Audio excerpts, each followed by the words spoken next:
Hello everybody, welcome back to the YouTube channel. So today we're going to be doing a video on how to improve drawing realistic faces. For this short video, I want you to keep one thing in mind: practice makes improvement. The more you do it, the better you'll get. So let's start with this: drawing simple shapes like an oval and a circle. This gets you the basic structure of the face. Then you can add things inside of that, like eyes, nose, and different parts of the face.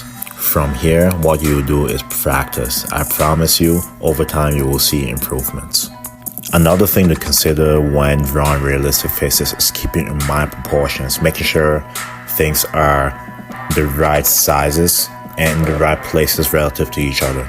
Having a good reference picture will help this step tremendously, especially when it comes to the shading portion of the drawing, the color layers, darker, lighter layers, the illustrations of depth to make the photo look more realistic.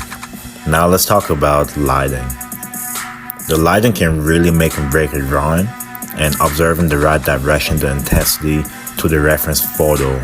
Try to replicate it in your drawing and create more of a realistic look. This will take practice. And lastly, don't be afraid to experiment with different hatching techniques, shading techniques, adding texture to your drawing, and always remember, it's okay to make mistakes, it's part of the process, but the more you do it, the better you get. I'm just thankful that you came across this video. Keep practicing, keep your head up, keep experimenting. I know you will keep improving. Thank you so much for watching the video. Make sure to like, share, subscribe to the channel. Stay tuned for more shorts and any videos I post. God bless you. I'll see you next video.